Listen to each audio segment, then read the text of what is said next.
이 시간 주님께서 주신 말씀은 로마서 7장 14절에서 25절 말씀입니다. 로마서 7장 14절에서 25절 말씀 교독하도록 하겠습니다. 제가 먼저 봉독하겠습니다. 우리가 율법은 신령한 줄 알거니와 나는 육신에 속하여 죄 아래에 팔렸도다. 내가 행하는 것을 내가 알지 못하노니 곧 내가 원하는 것은 행하지 아니하고 도리어 미워하는 것을 행함이라.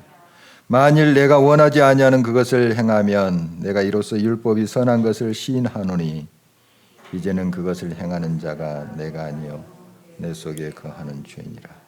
내 속 곧 내 육신에 선한 것이 거하지 아니하는 줄 아노니 원함은 내게 있으나 선을 행하는 것은 없노라. 내가 원하는 바 선은 행하지 아니하고 도리어 원하지 아니하는 바 악을 행하는도다. 만일 내가 원하지 아니하는 그것을 하면 이 일을 행하는 자는 내가 아니요 내 속에 거하는 죄니라. 그러므로 내가 한 법을 깨달았노니 곧 선을 행하기 원하는 나에게 악이 함께 있는 것이로니 내 속사람으로는 하나님의 법을 즐거워하되 내 지체 속에서 한 다른 법이 내 마음의 법과 싸워 내 지체 속에 있는 죄의 법으로 나를 사로잡는 것을 보는도다. 오호라, 나는 공고한 사람이로다. 이 사망의 몸에서 누가 나를 건져내랴. 우리 주 예수 그리스도로 말미암아 하나님께 감사하리로다. 그런즉 내 자신이 마음으로는 하나님의 법을 육신으로는 죄의 법을 섬기노라. 아멘. 우리 지난 주 수요일에 나눴던 말씀 한번 살피고 넘어가도록 하겠습니다. 제목은 율법에서 벗어난 자, 율법에서 벗어난 자라는 제목을 가지고 말씀을 나눴는데요. 우리는 더 이상 율법의 종이 아니다 하는 것이죠. 율법에 매여 있는 종이 아니고 율법의 정죄 속에 있는 그런 자들이 아니다 하는 말씀. 우리는 이제 자유인이다. 그래서 의의 종이라고 표현을 했죠. 의의 종. 종이라는 어감이 좀 속박당하는 그런 느낌이 드는데 사실 의의 종은 그 자유입니다. 자유. 하나님과 올바른 관계를 의라 하거든요. 성경에서 말하는 의는 하나님과 올바른 관계, 이렇게 이해하시면 좋습니다. 그러니까 하나님의 그 생명에 항상 접붙여 있는 거죠. 그러니까 하나님 생명이시니까 영원한 생명이시잖아요. 거기에 이제 우리가 이제 접붙여 있는 거니까 그게 이제 참된 기쁨이 거기 있죠. 시절을 쫓아서 꽃도 피고 또 열매도 맺고 그 가지가 줄기에 붙어 있으면 그러지 않습니까? 그게 이제 의의 종의 모습, 성경에서 말하는 의의 종, 참된 자유와 기쁨과 거기에 행복이 있는 그 모습이죠. 그래서 우리는 이제 율법의 정죄 속에 움츠러들고 또 얽매여 있는 그런 사람들이 아니라 자유인이다 하는 건 나눴습니다. 우리 기독교 강요에서도 그 칭의, 예수 그리스도로 말미암아 우리 이제 죄가 씻어졌죠. 예수님이 십자가에서 이제 피 흘려 죽으심으로 그 피로 말미암아 죄가 씻어지고 우리가 의롭게 됐다. 하나님과 깨진 관계가 회복됐다. 올바른 관계가 됐다. 이게 이제 의지 않습니까? 그래서 의롭게 됐다. 칭의. 그게 구원이고요. 구원이고 이제 계속 그 구원받은 사람들이 영적으로 이제 성장해가고 성숙돼가는 과정을 성화를 하죠.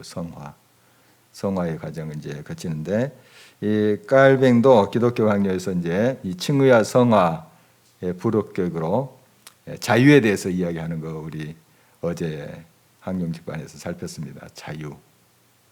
우리 하나님의 백성들, 하나님의 아들들은 자유인입니다. 자유인. 그러니까 더 이상 죄의 종이 아니고 세상의 종이 아니고 세상 호령할 수 있는 자유인이고 하나님의 아들딸이다 하는 것이죠. 그래서 우리는 더 이상 율법에 얽매여 있는 사람들이 아니고 복음에 사는 자들이다. 그래서 몇 가지 예를 들었는데 할례에 더 이상 우리가 받지 않죠. 할례. 더 이상 받지 않고 이제 세례를 이제 받음으로써 우리 이제 하나님과 올바른 이제 관계를 맺었다 하는 것을 이제 표시하고, 또 안식일, 지금 유대인들처럼 안식일을 우리가 이제 주일로 해서 지키죠. 주일은 유대인들이 지키는 그 토요일 안식일 그 다음 날이에요. 예수님이 부활하셨다 해서 주의 날 해서 주일 이렇게 우리가 지키고 있죠. 의미는 같습니다. 같은데 아직도 안식교 같은 데는 계속 그걸 주장하죠. 토요일도 엄밀히 말하면 금요일 저녁부터 토요일 저녁까지예요. 엄밀히 말하면. 그런데 이제 그것은 이제 문자적으로 이렇게 지키는 그런 것을 보게 됩니다. 여러 가지 이제 율법에 말하는 것이 복음 안에서 자유케 된 것을 이제 보게 되죠. 그래서 더 이상 어떤 조문, 그 문건에 얽매여 있는 것이 아니고 그 정신에 살아있는 자유인이 됐다 하는 거죠. 그러니까 예수님도 예루살렘 성전도 아니고 그리심산, 그러니까 사마리아 사람들이 있는 그쪽에 이제 산에서 예배드린 것도 아니다. 장소적 의미보다도 예배는 신령과 진정으로 드려야 된다 하는 예배 의미에 대해서 가르치고 있는 모습을 우리 잘 알고 있습니다. 그게 이제 복음 안에서 사는 자의 이제 모습이죠.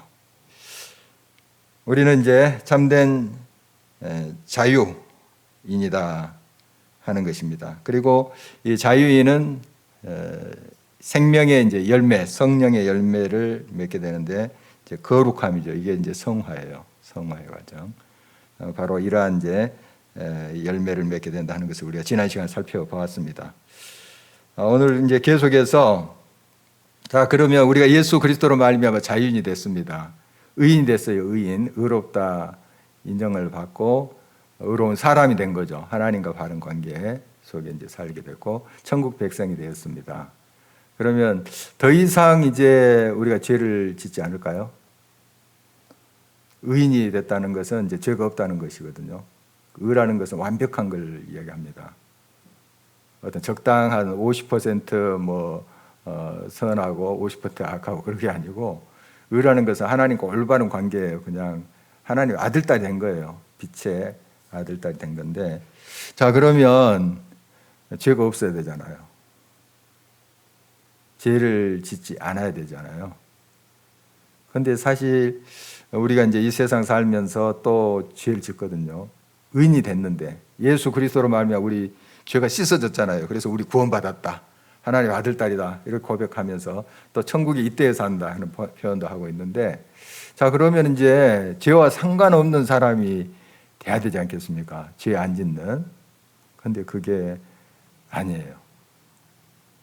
참 성경에 보면 이제 우리가 의인이 됐다 하는데 또 죄인이다 하는 그러한 내용이 또 계속 나옵니다.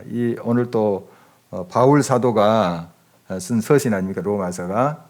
그리고 로마서는 이제 바울의 사역의 후기, 그때 쓰여진 거예요. 좀 초기에 쓰여진 것이 아니라 좀 사역 후기에 이제 쓰여진 그 서신인데요. 보면 이제 바울 보면 우리가 굉장히 본받고 싶은 사람 아닙니까?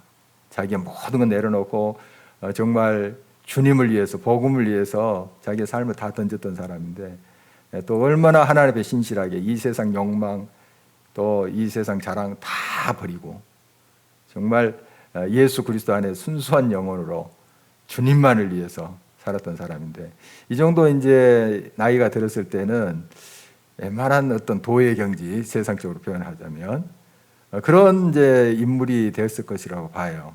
굉장히 어느 정도 좀 통달한 복음에 대해서, 말씀에 대해서, 신앙에 대해서 수준이 높은 그런 이제 지금 단계에 왔을 것 같은데, 오늘 보니까 나는 오호라 공관자다 뭐 하면서 이런 말을 합니다. 또 내가 죄 속에 있다는 그런 표현을 하잖아요.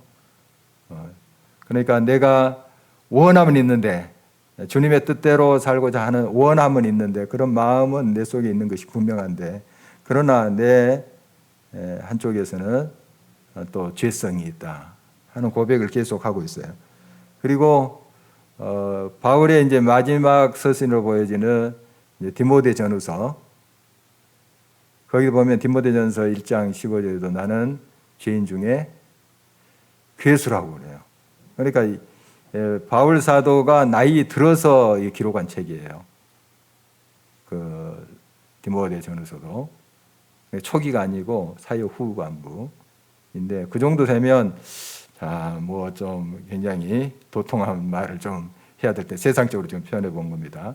어느 정도 경지에 올라 있는 그런 말을 해야 될 텐데, 죄인 중에 괴수래요. 그렇게 하나님 앞에 헌신한 사람이 또 다 내어놓은 그런 정말 어떻게 보면 투명한 사람 아닙니까? 바울 사도 보면 우리가 예수님 다음으로 이제 닮고 싶은 인물인데, 그런데 죄인 중에 괴수래요.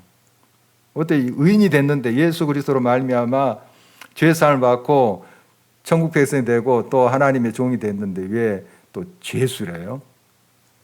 죄인이라는 거죠. 참 이제 이런 이제 것을 갈등하면서 지금 바울이 이제 고백하는 모습, 오늘 본문의 말씀입니다. 굉장히 심각한 딜레마에 빠져 있는 그런 모습이죠. 이 죄의 문제는 우리가 스스로 헤어날 수 없다는 거 계속 잘 알고 있죠. 죄의 문제는 우리가 스스로 해결할 수가 없어요. 그래서 우리 주님이 오셔서 십자가에서 죽으시고 피를 흘리심으로 우리 죄를 씻어줬다는 건 너무 우리가 잘 알고 있고, 그게 복음이고요. 우리가 할 수 있으면 어떻게든 뭐 가능성이 일이라도 있으면 뭔가를 하는데 일도 없어요. 몸부림쳐도 안 되는 거예요. 이 죄의 문제는. 뭐 이 세상을 다 죽어서라도, 뭐 줄 수도 없지만 죽어서라도 해결할 수 없는 것이 이 죄의 문제예요. 그 죄값을 치르지 못해요. 예수 그리스도 피밖에 없어요. 그러니까 예수님이 죽으신 거예요. 그래서 우리를 위해서 피 흘려 죽으심으로 우리 죄를 씻어주시고 우리가 의인이 됐는데, 천국 백성이 됐는데, 그러나 계속 이렇게 죄 속에 거니는 그 딜레마, 안타까운 바울의 그런 고백입니다. 18절을 다시 한번 볼까요? 오늘 본문 18절 한 목소리로 읽어봅니다. 내 속 곧 내 육신에 선한 것이 거하지 아니하는 줄을 아노니 원함은 내게 있으나 선을 행하는 것은 없노라. 굉장한 딜레마입니다. 선을 행하고 하나님의 뜻대로 살고자 하는 마음은 너무 간절하나 그 선이 없대요, 자기에게. 이 훌륭한 바울이 대단한 바울 아닙니까? 그런데 선을 행하는 것이 없노라. 조금 좀 있지 않을까요? 뭐 이렇게 뉘앙스를 남기는 것도 아니고 없노라. 철저히 자기 자신을 볼 때 소망이 없다는 걸 인정하는 거예요. 그러니까 예수 그리스도의 은혜 없으면 나는 살 수 없습니다. 설 수 없습니다. 조금이라도 있으면 그거 이제 좀 뭐 1%라도 있으면 붙잡고 뭐 끙끙거리면서 살죠. 그런데 일도 없어요. 일도 없어. 자기 안에 선한 것이 일도 없대요. 없도다 그러잖아요. 선한 것이. 그러니까 주님 은혜밖에 없으면 이런 뜻이에요. 주님 은혜 없으면 나는 살 수가 없습니다. 이런 이제 고백입니다. 우리가 이제 예수 그리스도를 믿을 때 그리스도의 영, 성령이 우리 안에 들어오신 거예요. 그러니까 우리가 예수 그리스도를 주로 시인한 것은 성령이었어요. 고린도전서 말씀 보면은 예수 그리스도의 영으로 하지 않고서는 우리가 그리스도를 주라 시인할 수 없다. 그러니까 예수님을 주님, 나의 주인이십니다. 이렇게 고백한 성령의 역사고, 우리는 이제 성령의 사람이 된 거죠. 그래서 제가 몇 번 이제 설명을 드렸지만 성령, 영은 숨이라 했잖아요. 숨, 호흡. 그러니까 성령은 그리스도의 영인데 그냥 보통 숨이 아니고 영원한 숨이에요. 영원하신 분이니까. 삼일째 하나님 영원하신 분이시잖아요. 그 숨이, 그리스도의 숨이 우리에 들어오니까 우리가 영생하는 거예요.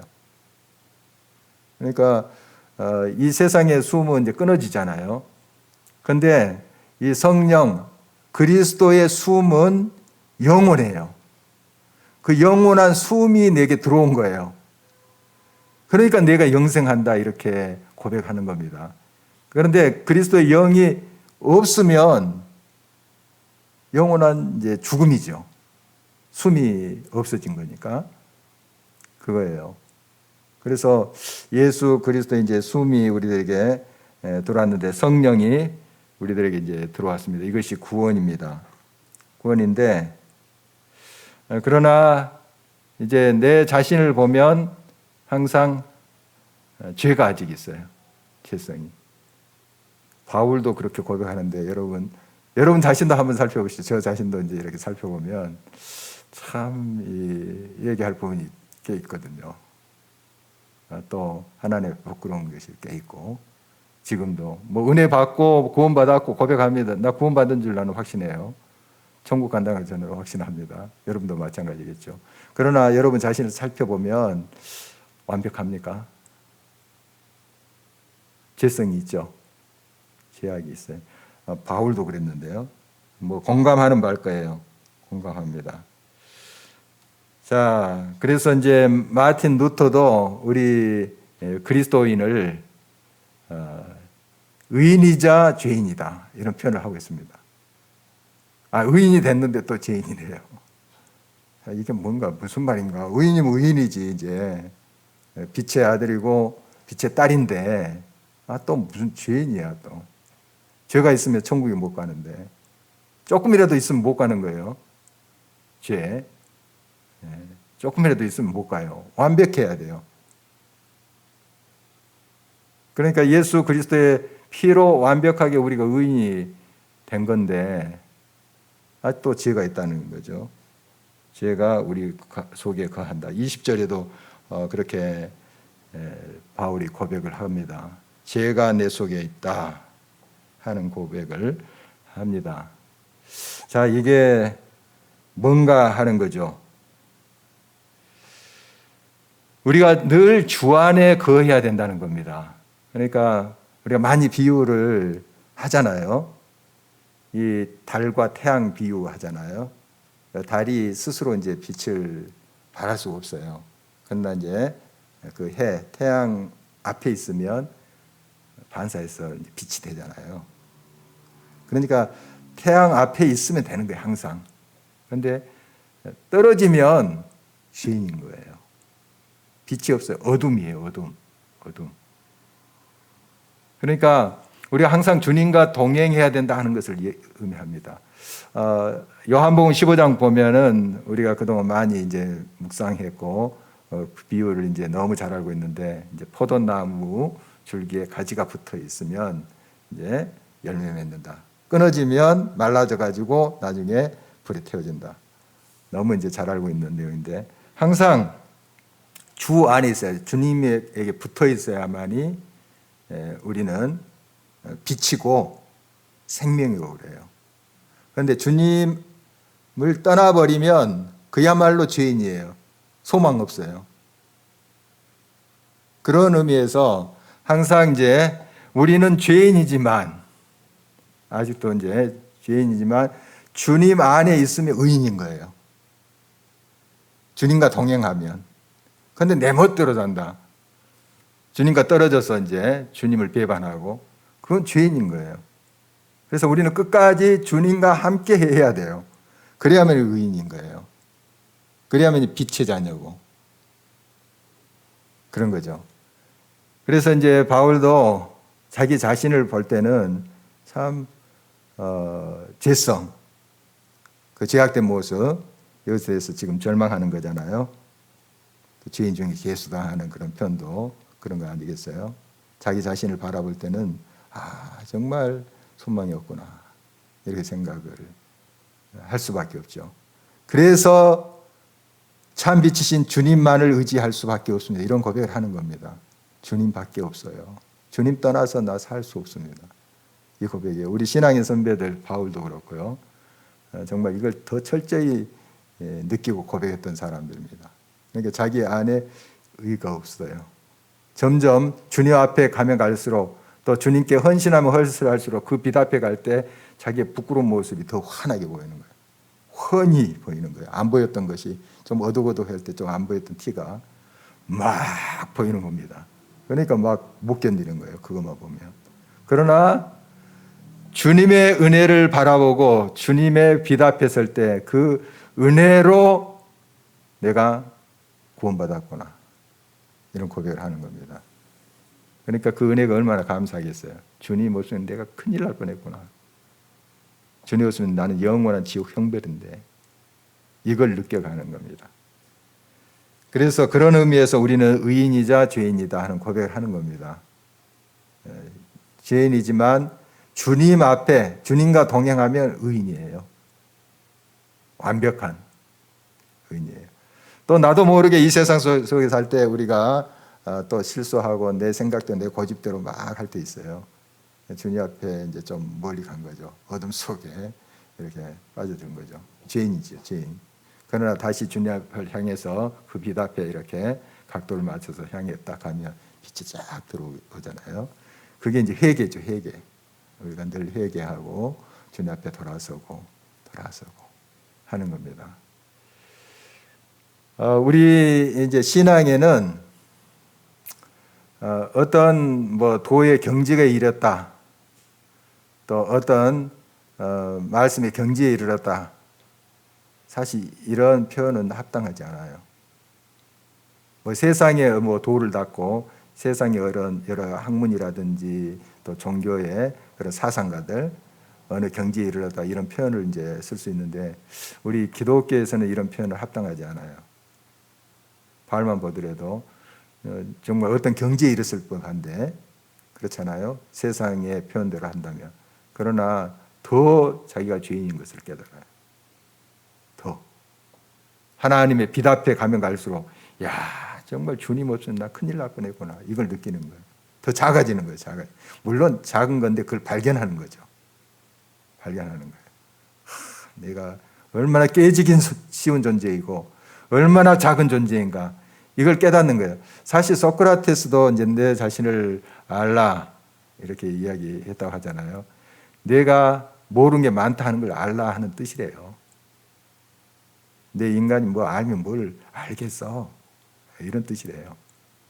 네가 모르는 걸 아는 거, 그게 진짜 알입니다. 뭐 이렇게 해석들을 하는데, 어떻든 정말 우리의 자금, 정말 나의 보잘것 없음을 깨달아 가는 게 그게 지혜예요. 그런데 세상 사람들이 이제 그렇게 이제 깨달아 가면서 진짜 생명이신 주님을 이렇게 붙잡지를 못하죠. 우리는 알죠. 우리는 압니다. 내 자신의 약함을 알고 크신 그 주님을 그래서 붙잡으면 되겠구나, 이게 믿음이잖아요. 얼마나 다행이고 참 감사하고 은혜인지 몰라요. 그래서 우리는 끊임없이 주님 앞에 설 때 얼마나 내가 작은 존재인지, 그리고 주님 없으면 나는 살 수 없다, 주님의 은혜 없으면 나는 살 수가 없다, 이걸 깨달아가는 게 지혜입니다. 그래서 주님과 늘 동행하고 주 안에 있으면 바로 그게 의인이에요. 주님과 딱 붙어 있는 거. 태양이 딱 있을 때 각도를 맞춰서 딱 서 있는 거. 항상 주님을 향해서. 빛이 들어오잖아요. 그래서 내가 빛인 거예요. 그러나 내가 각도를 틀고 내 마음대로 한다, 어둠이 되어버린 거예요. 벌써. 그 자체가 어둠이니까. 그렇잖아요. 그렇게 좀 비유적으로 제가 좀 설명을 드려봅니다. 어쨌든 우리는 주님 없이 살 수 없다. 정말 주님 없이 살 수 없다. 물을 떠난 물고기가 혹시 산다 해도 살 수가 있겠습니까? 혹시 산다 해도 주님 떠난 나 살 수 없습니다. 주님밖에 없습니다.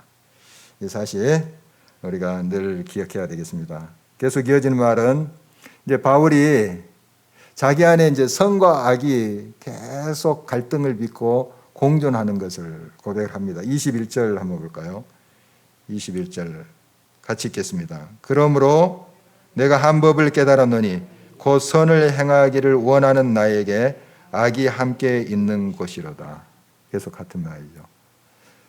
선을 행하고 싶어요. 주님 뜻대로 살고 싶어요. 그런데 그렇게 다 사라지지 않는 거예요. 악이 계속 있는 자신의 실존, 자기의 모습을 고백합니다. 정말 솔직한 고백이죠. 솔직한 고백이고 겸손한 또 진실된 고백이에요. 그래서 그는 이제 24절에 이렇게 그 유명한 탄식을 하죠. 같이 한번 또 읽어보도록 하겠습니다. 오호라 나는 공고한 사람이로다. 이 사망의 몸에서 누가 나를 건져내랴. 공고한 사람이다. 공고한 사람. 이게 이제 원어의 뜻은 비참하다 하는 뜻이에요. 비참, 공고하다. 비참하다. 자기 자신을 보니까 비참하구나. 비참하구나. 그걸 느끼는 거예요. 그러니까 하나님의 뜻대로 하나님께서 기뻐하시는 그런 삶으로 살기를 원하는 마음이 있으나 그렇지 못한 자신의 모습. 바울 사도가 이 정도로 고백을 했다면 나는 어떨까? 지금 바울 사도처럼 정말 공고한 자로다 막 가슴을 칠 정도로 이렇게 더 돼야 되는데 거기까지도 또 안 되는 모습이 이율배반적입니다. 정말 가슴을 쳐야 되잖아요. 비참하구나. 내 자신의 지금 실존이 얼마나 절망적인지. 우리가 이제 주 안에서 절망할 줄 알아야 됩니다.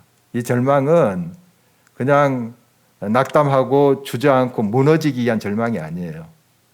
다시 나의 진면목을, 나의 실존을 정확히 깨달아야 되는 그런 절망의 순간이 있어야 됩니다. 나는 안 되겠구나. 이 바울이 지금 그런 고백이잖아요. 정말 내 안에 선한 게 없구나. 선한 게 하나도 없구나. 그러니 주님밖에 없습니다. 이런 고백이 나오지 않겠어요? 그렇게 우리가 돼야 됩니다. 그런데 이제 우리가 내가 뭔가 된 것처럼, 뭔가 신앙의 경지에 이른 것처럼 이것처럼 교만한 게 없습니다. 물론 우리가 이제 신앙적으로 계속 또 경건의 생활 또 훈련해야 됩니다. 그거 하지 말라는 그런 뜻이 아니고, 그러면 하면 할수록 나의 자금을 깨달아가야 돼요. 내가 어느 정도 믿음이 이만큼 있다, 자신감이 있어, 이게 아니고 기도하면 할수록 하나님 앞에 더 진실되게 말씀 속에 살면서 할수록 자기의 약함과 나약함, 자금을 깨달아가는 거예요. 그리고 주님밖에 없습니다. 주님을 꼭 붙잡는, 이게 바른 신앙이에요. 바른 신앙.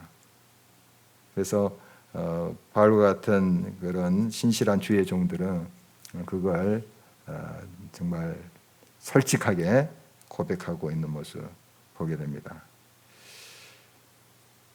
그래서 세상과 나는 간고도 없고 구속한 주만 보이도다 하는 찬송 있잖아요. 그런 찬송의 고백이 우리의 고백이 돼야 됩니다. 정말 주님만 나의 희망이고 주님만이 나의 길이고 소망이라는 사실, 그것을 늘 우리가 진정으로 고백해야 되겠습니다. 그리고 이사야서 6장 이제 5절에 보면 이사야가 그 하나님의 성전에서 하나님 임재를 경험하죠. 오호라 내가 이제 죽게 되었구나, 이렇게 고백했던 거 있죠. 그러니까 하나님의 사람, 이 바울도 그렇고요. 사람들 보면 하나님의 임재 앞에 설 때 정말 두렵고 떨림으로 그렇게 고백을 합니다. 자기의 죄악된 모습. 얼마나 훌륭한 사람들입니까? 이사야, 바울도 그렇고 정말 대단한 사람들이고 하나님을 위해서 목숨 바친, 그 고문 당하면서 죽을 고비를 몇 번이나 당했습니까? 그러면서 또 하나님을 찬양하고 하나님께 영광 돌렸던 그런 사람들인데 이런 고백들을 한결같이 해요. 저는 죄인입니다. 죄인입니다. 그러니까 주님 앞에 얼마나 겸손히 자기의 자금을, 자기의 연약함을 고백하고 있는지 알 수 있습니다.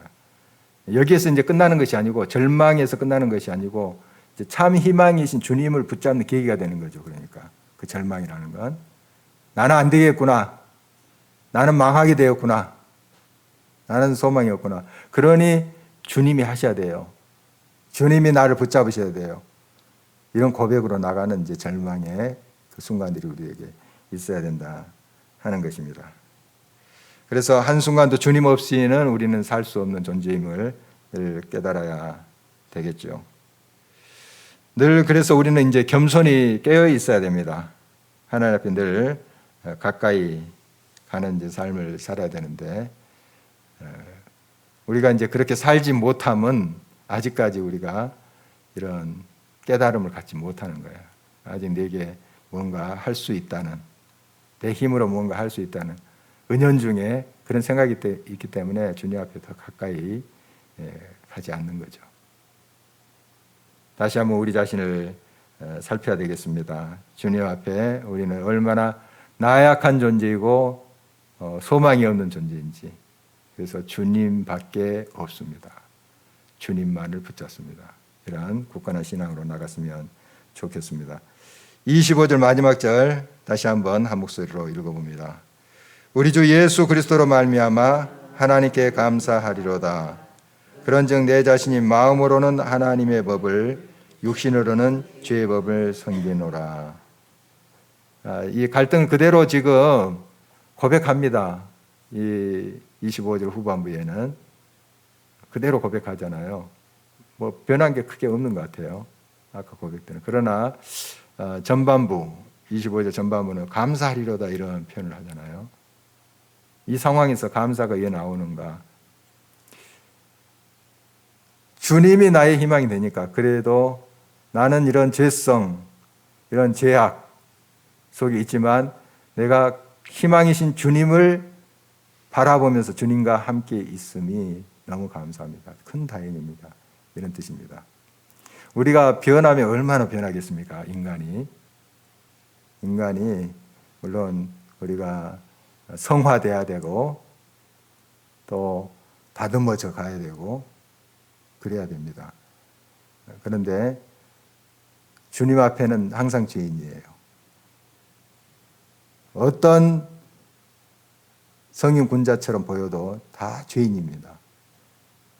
그래서 그것을 겸손히 인정하고 주님 바라보는, 주님만을 의지하는 그런 삶을 살아야 돼요. 끊임없이. 우리 신앙의 연조가 어떻게 되든 항상 각도, 방향이 중요하다고 제가 말씀 드렸지 않습니까? 말씀을 통해서 제가 그렇게 해석해서 여러분들에게 전했습니다.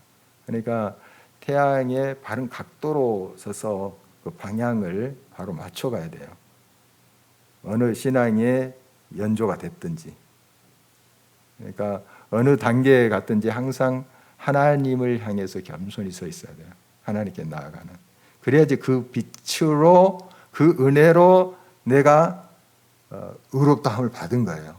내가 어떤 신앙의 연조 또 훈련을 통해서 어느 단계에 와서 그것 때문에 의롭게 된 것이 아니고,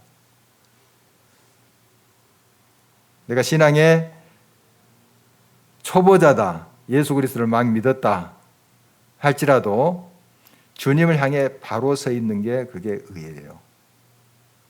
그게 떡잎이든 큰 이파리든 줄기에 바로 붙어 있는 거, 가지에 딱 붙어 있는 거, 그것이 중요해요.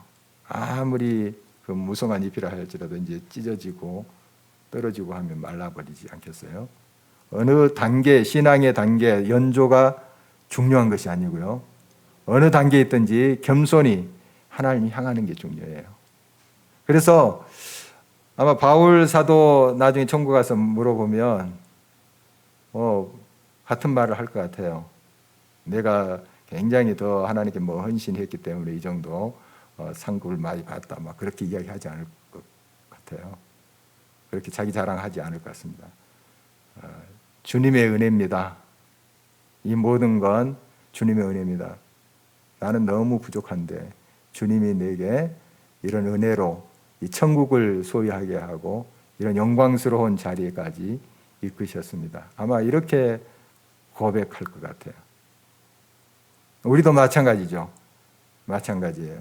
뭐 은혜를 많이 받고 또 뭐 하나님으로부터 큰 능력을 받았다. 대단한 이치, 경지까지 이런 것처럼 이렇게 착각해서는 절대 안 됩니다. 우리는 아무것도 아닙니다. 우리를 통해서 역사하시는 주님이 위대하신 거예요. 내 안에 계신 주님이 나를 빛나게 하는 것이지 내가 대단한 노력을 해서 대단한 업적을 쌓아서 그만큼 빛나고 성화된 것은 아니에요. 항상 이것을 기억해야 됩니다. 끊임없이 우리가 겸손하게 주님을 향해 있는 것, 그리고 끊임없이 나의 작음을 발견하고 주님의 크심을 인정하면서 주의 뜻을 따라가는 그 자세가 우리들에게 요청됩니다. 그래서 지금 바울이 이런 고백을 하면서 25절에도 보니까 아직까지 그 갈등은 남아 있어요. 그런데 감사하다 하는 그런 표현을 한 게 뭐겠습니까? 그 은혜를 생각하니까 정말 나는 공고한 자고 참 나를 바라볼 때 소망이 없는데 절망할 수밖에 없는 그 상황인데 주님을 바라보니 내가 정말 빛의 아들이 됐습니다. 저 천국을 소유하게 됐습니다. 그러니까 감사가 나온 거 아니겠어요? 그러니까 이게 의인이자 죄인이다 하는 루터의 그런 고백과 일치되는 겁니다. 나는 크게 변한 게 없어요. 이 바울도 지금 고백이 아까 처음 우리가 고백했던 거하고 제일 마지막 제가 고백했던 거하고 비슷한데 벌써 분위기가 달라졌잖아요. 감사하리로다. 그것은 주님을 바라보니 주님이 내게 함께 하시니 이 죄인이 의인입니다. 나는 부족하고 연약하고 쓰러지기 쉬운 존재지만 나와 동행하시는 주님이 내게 참된 생명이시고 빛이 되십니다. 그러니 감사합니다 하는 고백이죠. 우리 항상 주님 앞에 그래서 겸손해야 되겠습니다. 우리 삶 속에 계속 이 악과 선이 공존할 거예요. 앞으로도 아무리 여러분들이 신앙을 또 열심히 하더라도 신앙생활을 또 말씀의 은혜를 받고 성령의 감화 운동 그런 체험을 받는다 할지라도 우리는 계속 이 갈등 속에 있을 거예요. 선악의 공존, 내 속에 선과 악이 싸우는 그 갈등이 우리 세상 끝날까지 있을 거예요. 그게 우리의 실존이에요. 실존입니다. 그러나 이런 내게 참 빛이신, 참 생명이신, 참 가능성이신 주님이 함께 하신다는 거예요. 그게 우리의 희망이에요. 그래서 주님만을 바라보면서 끝까지 겸손히 우리가 이 신앙의 경주를 해야 됩니다. 주님 앞에 설 때까지 이렇게 겸손히 나갈 때 주님이 우리의 참된 빛, 소망 되신다는 것을 또 경험하면서 우리도 바울과 같이 감사합니다. 감사합니다. 이런 고백으로 응답하리라고 믿습니다. 우리 같이 한번 기도하도록 하겠습니다.